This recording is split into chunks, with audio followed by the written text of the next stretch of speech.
하나님 말씀 보시겠습니다. 하나님 말씀 디모데전서 1장 15절로 19절까지입니다. mit보다 모든 사람이 받을 만한 이 말이요 그리스도 예수께서 죄인을 구원하시려고 세상에 임하셨다 하였도다. 죄인 중에 내가 괴순이라. 그러나 내가 긍휼을 입은 까닭은 예수 그리스도께서 내게 먼저 일체 오래 참으심을 보이사 후에 주를 믿어 영생 얻는 자들에게 본이 되게 하려 하심이라. 영원하신 왕 곧 썩지 아니하고 보이지 아니하고 홀로 하나이신 하나님께 존귀와 영광이 영원 무궁하도록 있을지어다. 아멘. 아들 디모데야, 내가 네게 이 교훈으로서 명하노니 전에 너를 지도한 예언을 따라 그것으로 선한 싸움을 싸우며 믿음과 착한 양심을 가지라. 어떤 이들은 이 양심을 버렸고 그 믿음에 관하여는 파선하였느니라. 아멘. 함께 기도합니다. 할렐루야. 사랑과 은혜가 풍성하신 여호와아버지 하나님 감사합니다. 하나님은 어제도 오늘도 영원토록 살아계셔서 인간의 생사화복을 주관하실 뿐만 아니라 온 우주 만물을 하나님께서 다스리시고 또한 친히 그 모든 것들을 하나님께서 거두시는 줄로 믿습니다. 하나님, 이 모든 운동력이 하나님의 권능과 그 권세 아래 있는 것을 고백하오니 저희들이 살아계신 하나님만 바라볼 수 있는 믿음으로 나아갈 수 있도록 우리의 마음과 생각과 의지를 주장하여 주시옵소서. 하나님의 선한 일들이 아름답게 이루어질 수 있도록 믿는 자들이 먼저 깨어 기도하는 입술과 고백이 되도록 살아계신 하나님께서 주관하여 주시고 하나님 영광 홀로 받으셔서 하나님의 선한 것을 온전히 이루시며 거두시는 우리 주님의 사역을 찬양합니다. 하나님 영광으로 받아 주옵소서. 예수님의 이름으로 감사하며 기도드렸습니다. 아멘. 할렐루야. 어떻게 추위 잘 견디셨어요? 몹시 추웠는데 그 날씨가 추우니까 이 콘크리트가 아주 꽁꽁 얼어가지고 온도가 잘 안 올라가요. 아침 일찍부터 난로를 폈음에도 불구하고 아마 발이 시려울 것입니다. 그러나 우리가 이러한 작은 추위에도 불편하고 또 고통스럽잖아요. 일부 그렇죠? 근데 지옥에 비하면 아무것도 아니다. 지옥에 비하면 우리는 아랫목에 있는 것이다. 할렐루야. 지난 수요일 날 우리가 지하에서 그 설국열차 영화를 봤습니다. 제가 이 설국열차를 이렇게 여러분께 함께 보자고 한 이유는 이 설국열차가 이 세상을 세상 권세를 쥐고 있는 마귀가 세상을 어떻게 이끌고 가고 있는지 그것을 극명하게 그리고 확실하게 함축해서 보여주는 것이 바로 그거예요. 그래서 열차라는 것은 세상 그 자체예요. 세상 그 자체고 그 열차가 이 땅을 한 바퀴 1년에 한 바퀴 돌잖아요. 그러니까 태양이 지구를 한 바퀴 돈다 뭐 그런 의미를 함축하고 있고 또 그 열차를 선택한 것은 태양이 이제 남해기선과 북해기선을 왔다 갔다 하면서 이렇게 파동 운동을 하잖아요. 그것이 마치 용의 형상과 같아가지고 그래서 세상 왕을 용상, 용안 그렇게 용포 그렇게 명명하잖아요, 그죠? 그래서 그 용을 형상이 바로 기차와 같아요. 그래서 기차를 선택한 이유도 거기 있는 것 같습니다. 아무튼 그 내용들을 표현하기에 기차가 가장 합리적이기 때문에 그것을 선택했는데 그 설국열차에 나와 있는 대로 세상은 말입니다. 그들의 손에 의해서 그들의 계획에 의해서 그 세상을 둘로 딱 나눠가지고 좌와 우로 나눠가지고 서로 싸우게끔 해서 개체수를 스스로 싸움을 통해서 자신들이 힘을 쓰지 않아도 그냥 이념 하나 떨어뜨리고 명령 하나 떨어뜨리고 정의로운 사람들의 그 감성을 또 될 법한 사람들을 발굴해서 그가 제대로 그 어떤 그 기질을 훌륭한 기질을 그가 보이면 그 사람의 정의로운 면을 이용하고 그렇게 하는 거예요. 그래서 또 악한 사람은 악한 사람대로 이용해서 서로 반목해 가지고 이렇게 서로 그 다투어 가지고 그 개체수를 가져야지만이 그 기차라는 세상 안에서 먹을 것과 나눌 것 그런 것들을 이렇게 무리 없이 이끌어 갈 수 있다라는 어떤 그런 논리에서 그렇게 하는데, 그것은 마치 하나님이 세상을 다스리는 그 하나님의 권세를 탐하는 마귀의 그러한 농간에 불과한 거예요. 하나님은 뭐라 그랬습니까? 생육하고 번성하라 그랬어요. 그렇죠? 근데 마귀는 뭐예요? 자기 손 안에서 개체수를 조절하는 거예요. 이것이 세상이거든요. 그래서 우리가 자나 우나, 그러니까 자러 우나 이렇게 이제 정치적 이념을 싸우잖아요. 그런 것들이 아무 의미가 없다라는 거예요. 오히려 그렇게 하는 것이 저들이 원하는 바다. 무슨 얘기인지 아셨죠? 그러니까 막 우리가 막 피 터지고 막 으쌰으쌰 할 필요가 없어요. 그것이 그들이 원하는 바예요. 그러니까 물은 담을 알고 있다. 일본 저자 말대로 아무 관심이 없으면 스스로 나가 떨어지는 거예요. 전에도 말씀드렸지만 나무에다가 거기다 의식을 심어놓고 그거를 섬기면 거기에 영이 붙어요, 안 붙어요? 귀신의 영이 붙어서 거기서 역사하는 거예요. 그러니까 모든 우상들은 사람의 의식을 받아들이고 사람의 의식이 모아져서 그것이 하나의 영적인 권세를 이루는 것입니다. 그래서 우리는 그러한 마귀의 작전에 넘어가지 말아야 돼요. 마귀가 얼마나 지혜롭고 교묘한지 우리는 하나님 말씀의 영의 말씀, 생명의 말씀이 내 안에 살아있지 못하면 우리는 언제든지 그런 마귀의 계략에 휩쓸리게 되는 거예요. 그래서 사탄 마귀는 우는 사자와 같이 삼킬 자를 두루 다닐 때에 자신도 모르게 마귀에게, 우는 사자에게 삼킨 줄도 모르고 그렇게 그냥 살아간다 이거예요. 그러니까 저와 여러분들은 하나님의 생명의 말씀으로 깨어 있기를 주님의 이름으로 축원합니다. 그래서 순교라는 것, 옛날에는 순교가 어떻게 당했습니까? 물리적인 순교예요. 그래서 하드 순교를 옛날엔 했습니다. 그러면은 와, 저 사람은 정말 저런 핍박에도 불구하고 목숨을 하나도 아끼지 않는 그런 숭고함이 있구나 하고 많은 사람들이 어떻게 보면 우러르게 되겠죠. 근데 지금의 순교는 제도적인 순교예요. 그래서 지금은 소프트웨어적인 순교이기 때문에 자신의 믿음을 지키려면 저 사람 왜 저래? 해서 바보 취급받습니다. 그것이 극명하게 이번에 그 2년 반 동안 보여준 코로나 사태죠. 그래서 그런 소프트웨어적인 제도적인 그러한 순교를 각오하는 그런 신앙과 믿음의 사람들은 세상으로부터 바보 취급당하고 업신여김을 당하고 혐오 대상이 되는 거예요. 어떻게 보면 그러한 면에서 내가 신앙을 지킨다라는 것은 매우 힘들어요. 왜냐하면 예전에 물리적인 하드웨어적인 그러한 순교는 정말 저 사람의 신앙이고 믿음이고 한 것들을 인정해 주면서 그렇게 갑니다. 단지 죽음이 두려운 사람은 순교를 못하죠. 그러나 지금은 죽음이 두려워서 순교를 못하는 것이 아니라 다른 사람이 나를 어떻게 보느냐, 어떤 그 체면이나 그런 것 때문에 믿음을 지키지 못하는 경우가 더 많은 거예요. 그렇기 때문에 저와 여러분들이 깨어있지 않으면 구원받기가 어렵다. 할렐루야. 여러분 가운데서도 교회 안에 있다고 구원받은 줄로 착각하지 마세요. 내 믿음은 언제든지 사단이 와서 걷어갈 수 있습니다.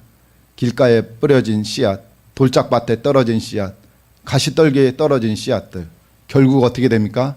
뿌리가 있고 잎이 나고 했지만 결국 열매까지 맺을 수 없는 결국 죽은 식물이 되었어요. 마찬가지입니다. 교회 안에 내가 발을 들였다고 해서 온전히 구원을 받는 것이 아니라 내 안에 예수의 생명을, 말씀을 굳건히 지키는 자가 구원받는 그 시대에 저와 여러분이 살고 있다는 것을 명심하시기 바랍니다. 오늘 12절에 미쁘다 모든 사람이 받을 만한 이 말이여 그리스도 예수께서 죄인을 구원하시려고 세상에 임하셨다 하였도다. 죄인 중에 내가 괴수로다 그랬어요. 예. 사람의 구조를 전서에도 나와 있지만 사람의 구조는 몸과 혼과 영으로 되어 있다 그랬어요. 영과 혼은 만질 수 있습니까 없습니까? 만질 수 없어요. 예, 볼 수도 없고 그렇습니다. 예, 그렇지만 영은 따라서 영은 확실한 기능을 한다. 우리가 교제를 하는 것도 영적인 것이에요. 교제를 하는 것은 서로 갖고 있는 생각과 마음과 의식들을 나누는 것이기 때문에 영적인 것은 바로 교제의 기능이 있는 거예요. 그 교제를 통해서 우리는 그 사람 안에 있는 하나님께서 주신 믿음과 말씀을 통해서 그 사람에 대한 어떤 신앙을 본받을 수도 있고 또는 그 사람의 잘못된 신앙관들을 교정해 줄 수 있고 서로 이렇게 보완적 관계가 되어서 하나님 앞에 나아갈 수 있는 그러한 믿음의 사람들로 서로 협력하여 선을 이루어가는, 즉 따라서 합시다. 하늘나라에 온전한 선을 이루어가는 믿음의 협력관계다. 이것이 성도의 교제인 거예요. 그래서 이 교제는 영의 직관으로 할 때에 가장 온전해진다라고 볼 수가 있어요. 영의 직관이라는 것은 자기 판단이 아니라 내 마음 안에 있는 성령의 마음으로 이렇게 살핀다 그러는 거예요. 그래서 어떻게 보면 영은 의식이 있고 인격이 있기 때문에 세상 말로는 이것을 통찰이라 그렇게 이야기도 하죠. 근데 그러한 통찰력은 영이 하는 일들이거든요. 그래서 마귀의 통찰은 그릇된 거를 낳게 되고 성령의 통찰은 생명을 낳는 거예요. 생명을 낳는다라는 것은 계속 생명을 유지해 가고 이어져 가고 앞으로 쭉 그 생명을 계속 유지시키면서 나갈 수 있다라는 것이고, 마귀의 그 통찰력은 내게 있는 생명과 내 인생을 갉아먹고 내 인생을 분해시키는 길로 나가게 하는 것이 마귀의 통찰력인 거예요. 그래서 우리 안에 있는 양심을 선한 양심으로 바꾸시길 원합니다. 할렐루야. 그래서 이러한 모든 것들이 영의 기능들은 교제하는 기능, 그 교제하는 기능은 직관을 통해서, 그리고 직관은 선한 양심이라는 그 통로에 의해서 성령이 역사하는 것입니다. 그래서 영은 양심과 밀접한 관계가 있어서 영의, 즉 성령의 음성의 통로를 만들어주는 것이 양심인 거예요. 그래서 이것을 양심을 혼의식이라고도 볼 수가 있습니다. 그래서 양심이 마비된 사람은, 따라서 합시다. 양심이 마비되면 하나님의 선한 마음을 느낄 수가 없다. 예. 하나님의 선한 마음을 느끼고 하나님의 음성을 들을 줄 알아야 그 사람이 산 영이 되는 거예요.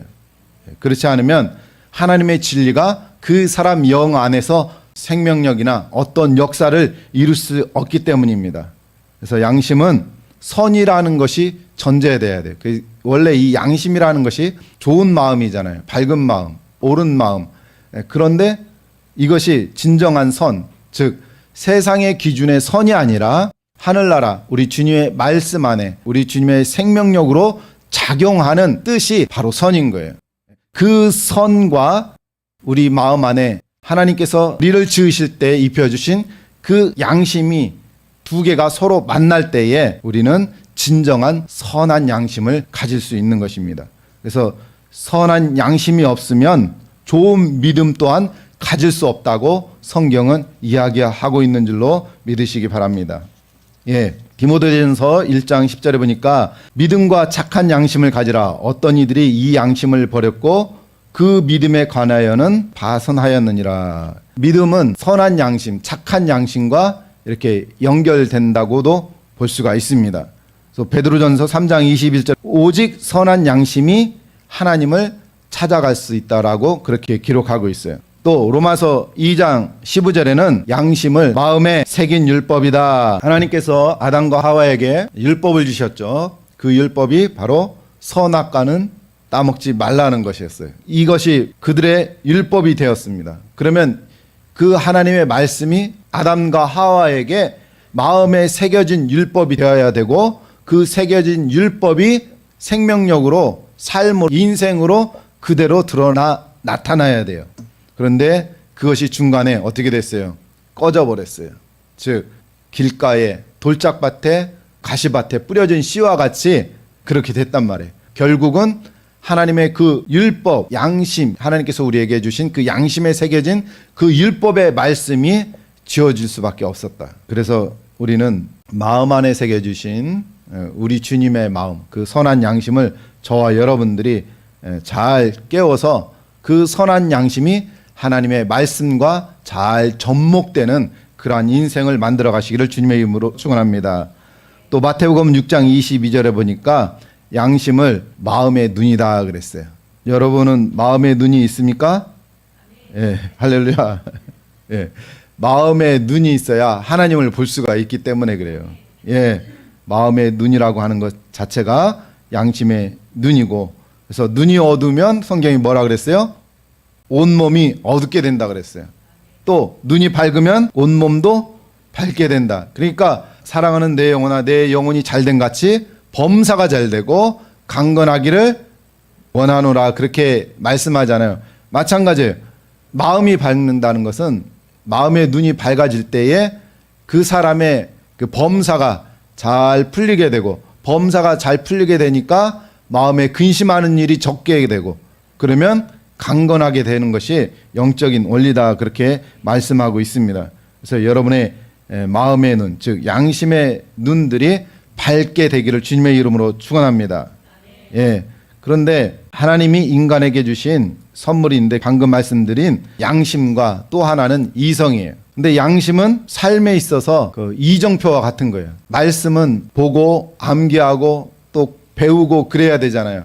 근데 양심은 배우지 않은, 하나님께서 원천적으로 심어 놓은 말씀이라는 거예요. 이 양심은 모든 삶에 있어서 이정표가 되고 나침판이 되는 거예요. 예. 요한복음 8장에 음행을 하다가 현장에서 잡힌 그 여인이 왔는데, 사람들이 그를 돌로 쳐 죽이라고 예수님한테 그런 의뢰를 하죠.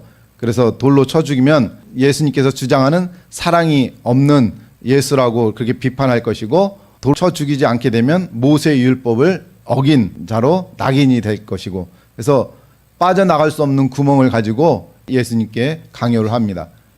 그때 예수님은 뭐라 그러셨죠? 죄 없는 자가 먼저 돌로 치라 그랬어요. 치는 사람이 없었어요. 그것은 왜 그렇습니까? 바로 하나님께서 창세 때에 우리 마음 안에 선한 양심, 즉 하나님의 율법을 우리 마음밭에 새겨 놓으셨기 때문에 그래요. 그것이 작용하게 되니까 예수님의 권세, 즉 율법을 새겨 놓으신 창조주 앞에서 자기 양심이 그대로 드러날 수밖에 없는 거예요. 그러면 그 권세를 가지신 하나님 앞에서 과연 그들이 자신의 양심을 어기고 돌로 쳐 죽일 수 있는 자가 있을까? 절대 없기 때문에 스스로 도망하여 떠날 수밖에 없는 거예요. 이것이 하늘의 권세인 줄로 믿으시기 바랍니다. 이것이 우리 마음 안에 있는 선한 양심의 능력인 것을 믿으시기 바랍니다. 예, 양심을 거스르면 아무리 외부 환경이 좋아도 마음이 괴롭고 불안하게 되는 거죠. 그래서 아무리 제자들이 복음을 전할 때 사람들이 핍박을 하고 정말 목숨을 위협한다 할지라도 그들은 기쁨으로, 평안으로 복음을 증거한 것을 믿으시기 바랍니다. 그러나 가룟 유다는 어떻게 했어요? 양심을 거스리고 예수님을 팔았기 때문에 그걸 가지고 그가 호의호식한 것이 아니라 마음 안에 양심이 찔려서 결국은 스스로 죽고 말았습니다. 이처럼 아무리 우리가 좋은 환경을 갖고 내가 좋은 것을 얻었다 할지라도 마음이 불편하고 양심이 찔리면 그 사람의 삶은 마음 안에서 메마르게 되는 거예요. 피폐하게 된다는 거예요.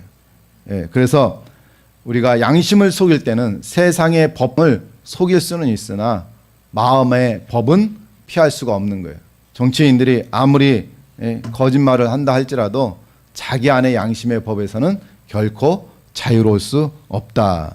빌라도가 예수님을 십자가에 못 박도록 넘겨주었지만 자기는 무죄하다고 손을 씻었죠. 아무리 그런다고 한들 양심까지 씻어지나요? 결코 그렇지 않죠. 너무나도 어리석은 짓입니다. 양심의 화인을 맞으면 하나님 말씀도 들리지 아니하고 그의 삶도 하나님과 전혀 상관없는 삶을 살게 된다라는 거예요. 그래서 우리 마음 안에 양심의 소리를 잘 듣는 자는 그 양심의 통로를 통해서 성령이 역사하셔서 그 성령의 음성이 더 확실하게 들릴 수 있는 그러한 통로가 열려지게 되는 것을 깨달으시기 원합니다. 그래서 양심의 소리를 자꾸 거부하게 되면 점점점 그 양심의 소리가 들리지 않게 돼요. 그래서 마음이 둔하여지는 것입니다. 그래서 이런 마음 마치 우리가 전화를 받을 때 옆에 환경이 시끄러우면 그 전화 소리가 들립니까? 안 들립니까? 안 들려요. 양심의 소리를 듣지 못한다는 것은 내가 양심의 소리를 들으려고 하더라도 주변 환경의 그 소음 때문에 듣지 못하는 그 전화기 소리와 같이 듣지 못하게 된다는 거예요. 양심의 소리를 듣지 못하면 우리는 하나님의 일을 그르치게 된다는 사실을 기억하시기 바랍니다.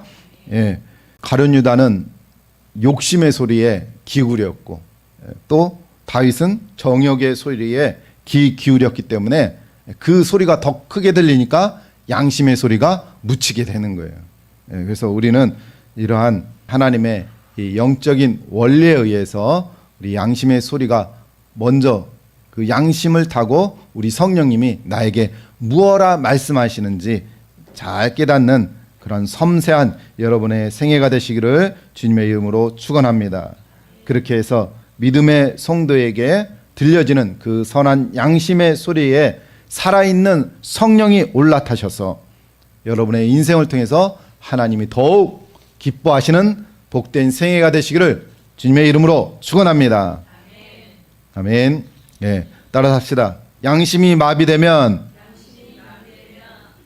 하나님의 음성을 들을 수 없고 성령을 쫓아 하나님의 뜻을 이룰 수 없다. 믿으십니까? 아멘. 그런데 요셉은 어땠습니까?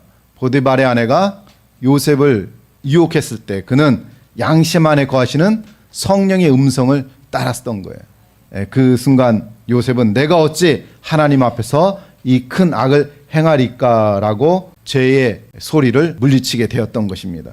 그래서 그는 감옥에 있으나 몸은 나의 환경은 비록 좋지 못한 환경이지만 그의 마음은 평안과 기쁨이 충만한 인생으로 하나님과 동행하는 삶을 살았다.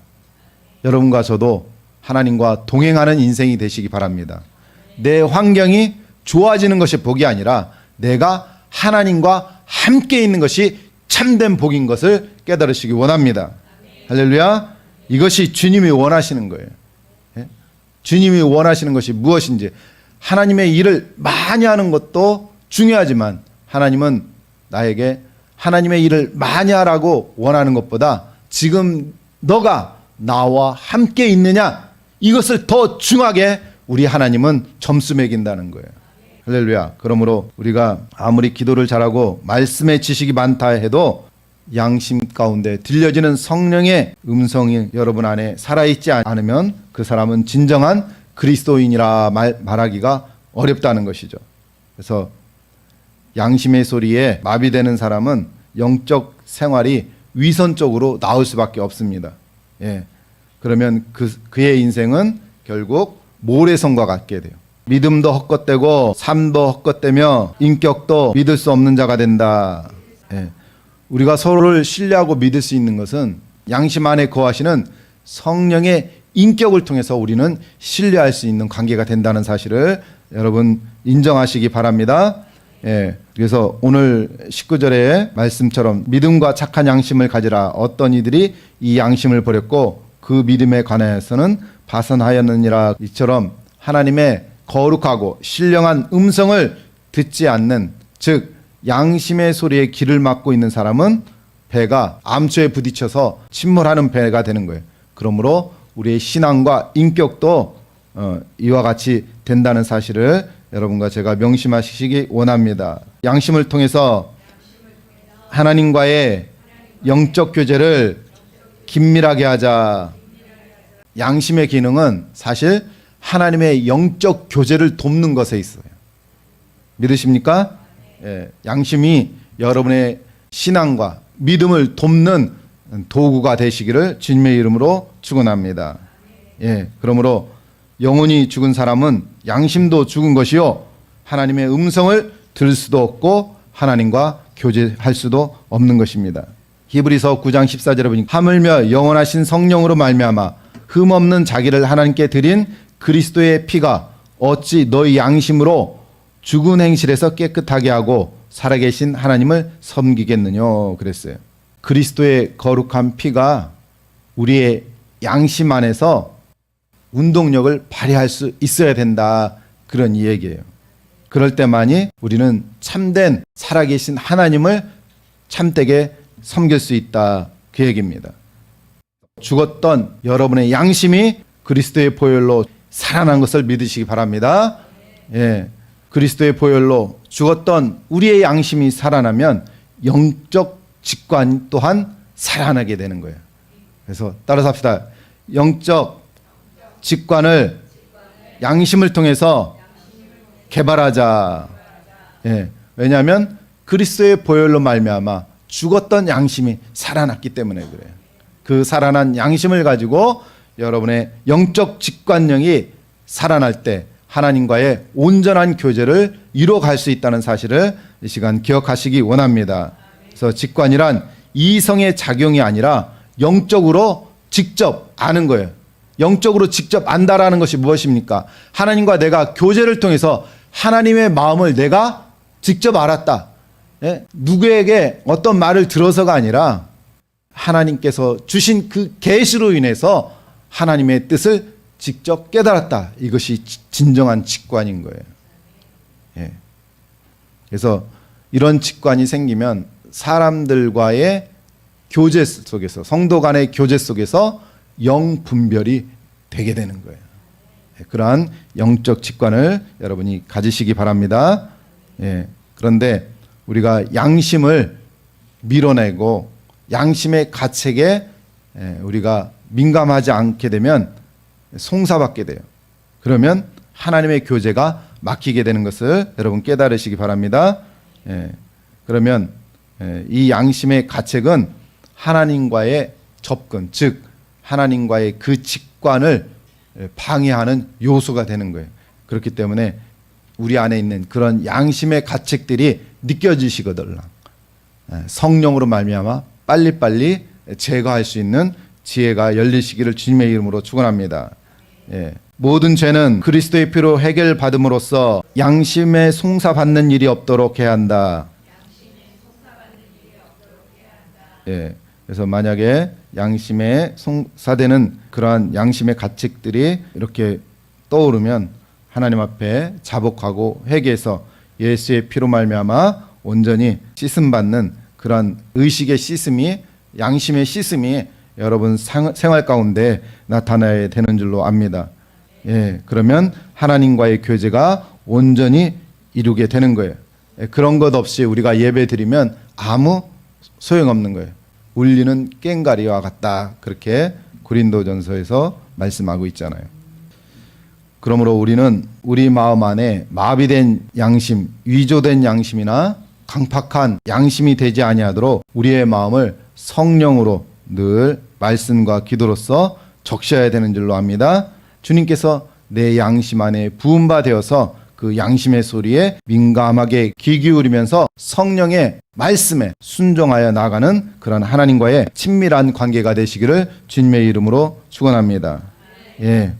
그리고 또 한 가지는 마음 안의 갈등은 대부분 양심과 갈등인 거예요. 이제 어떤 삶의 그 좋은 것과 나쁜 것 이러한 선택이 아니라 이미 창세 때에 우리 안에 심어놓은 그 양심에 의한 어떤 선택의 갈등이 있을 수 있거든요. 믿는 성도는 양심의 논쟁을 하지 말자. 그냥 우리는 그 양심에서 들려지는 성령에 굴복하는 것밖에 없어요. 복종하는 것밖에 없어요. 이러한 영적인 직관은 양심을 통해서 문이 열리게 되는 거예요. 양심을 통해서 문이 열리게 되면 하나님의 뜻을 분별하게 되는 그런 분별력이 생기는 것입니다. 그래서 이성이나 지식으로 내가 유리한 대로, 그렇죠? 어떤 논리에 의해서 내 편의대로 내 양심을 뒤로 하고 내 이성과 내 논리가 앞서서 그 양심을 잠재우려고 해도 그 양심은 잠자지 않는다. 아무리 이성적으로 논쟁을 펴가면서 여러분 안에 이것은 틀렸다, 이것은 옳다 하고 들려지는 그 양심의 소리를 아무리 여러분의 이성으로 달래려고 해도 그 양심은 달래져요, 안 달래져요? 안 달래져요. 그래서 양심과 논쟁하지 마시기 바랍니다. 따라서 합시다. 양심은 일방통행이다.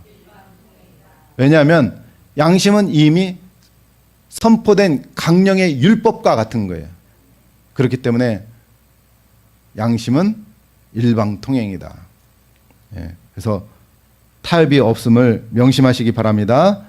그렇기 때문에 양심을 향해서 여러분의 이성이나 여러분의 감성으로 양심을 솔복시키려거나 아니면 이성을 여러분의 감성을 정당화하거나 합리화하려고 하지 마시기 바랍니다. 양심 앞에서는 불가능해요. 왜냐하면 그것이 성령이 붙들고 있는 소리이기 때문에 그렇습니다.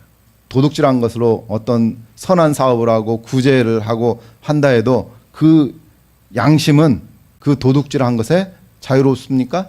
자유롭지 않아요. 잠깐 덮을 수도 있어요. 그 덮는 것은 스스로 외면하는 거죠. 스스로 고개를 돌리는 거예요. 고개를 돌린다고 해도 그 양심은 여전히 그 자리에서 자기 소리를 외치고 있는 거예요. 하나님의 뜻은 세상의 논리와 이성을 초월한다. 논리적인 설명은 이성을 만족시킬 수 있어요. 그리고 이성을 기분 좋게 만들어줘요. 아무리 논리적인 설명이 이성을 만족시킨다 해도 그것이 양심적으로 그릇된 것은 양심을 절대 만족시킬 수가 없다는 사실을 기억하시기 원합니다. 때문에 논리 또는 합리, 어떤 지적 아니면 좋아 보이는 것 같은 그런 것들이 여러분에게 보여지고 여러분을 유혹한다 할지라도 여러분의 양심이 동의하지 않으면 그것은 하나님의 뜻이다? 아니다. 할렐루야. 졸지 않으시죠? 그렇기 때문에 우리가 어떤 논리나 이성이나 합리 그런 것보다 내가 좋아 보이는 어떤 감성적인 것보다 여러분 마음 안에 있는 양심의 소리가 무엇인지 분별하여 하나님이 나에게 뭐라고 말씀하시는지를 깨닫는 지혜로운 자 되시기 바랍니다. 아무리 사람들이 나를 미워하고 알아주지 않고 또는 핍박하고 오해한다 할지라도 양심에 꺼리끼는 것이 없을 때는 여러분 마음이 진정으로 평안과 기쁨을 얻게 된다는 사실입니다. 사울 왕은 아멜렉과 싸울 때 하나님께서 그 가축이나 사람들을 다 멸하라고 했어요. 살찌고 탐스러운 짐승이 사울 왕에게 보여질 때에, 그리고 아멜렉 왕 아각도 사울이 살렸죠. 그리고는 그가 하나님 앞에 이렇게 합리화해서 변명합니다. 하나님께 드리려고 그랬다. 하나님께 드리려고. 이러한 일들이 이스라엘 백성들에게도 있어요. 부모를 공경해야 될 것을 일부러 하나님께 드릴 것이다 라고 선포를 해버려요. 그러면 그것을 가지고 부모를 공경하지 않아도 되는 그런 합리성이 나와요. 그런데 그 마음의 양심은 이미 누가 알고 계셔요? 우리 주님이 알고 계셔요. 그렇기 때문에 변명이나 합리는 결코 하나님 앞에 통하지 않는 것입니다. 또 사무엘상 15장 22절 23절 상반절에 여호와께서 번제와 다른 제사를 그 목소리를 청종하는 것을 좋아하심 같이 좋아하시겠나이까. 순종이 제사보다 낫고 듣는 것이 수양의 기름보다 나으니 이는 거역하는 것은 사술의 죄와 같고 완고한 것은 사신 우상에게 절하는 죄와 같음이다 그랬어요. 우리가 하나님의 뜻과 상관없는, 하나님의 뜻과 정반대되는 것으로 하나님 기쁘게 하려고 물질이나 무엇으로 하나님 앞에 예배한다 할지라도 하나님은 기뻐하지 않는다. 오직 하나님 말씀에 합법한 그 순종만이 하나님께서 가장 기뻐하는 것을 믿으시기 바랍니다.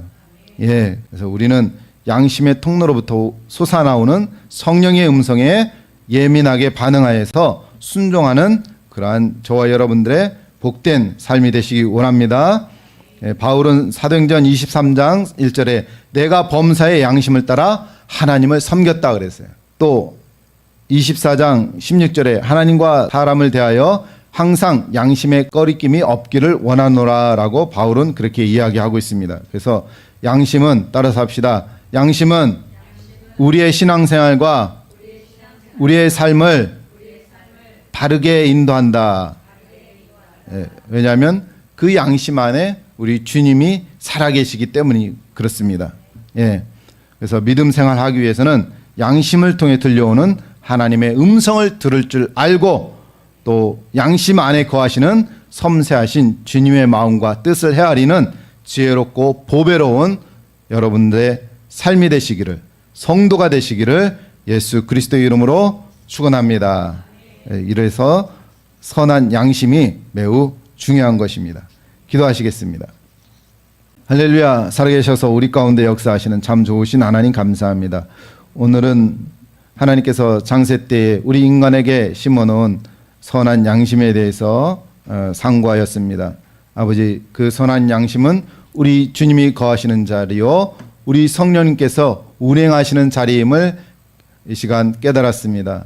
하나님, 이제 그 선한 양심을 따라 주님의 덕을 세워가며 성도의 덕을 세워가며 교회의 덕을 세워가며 하늘나라의 덕을 세워가는 지혜롭고 보배로운 성도들이 될 수 있도록 하나님 축복으로 은혜로 은총으로 함께하여 주옵소서.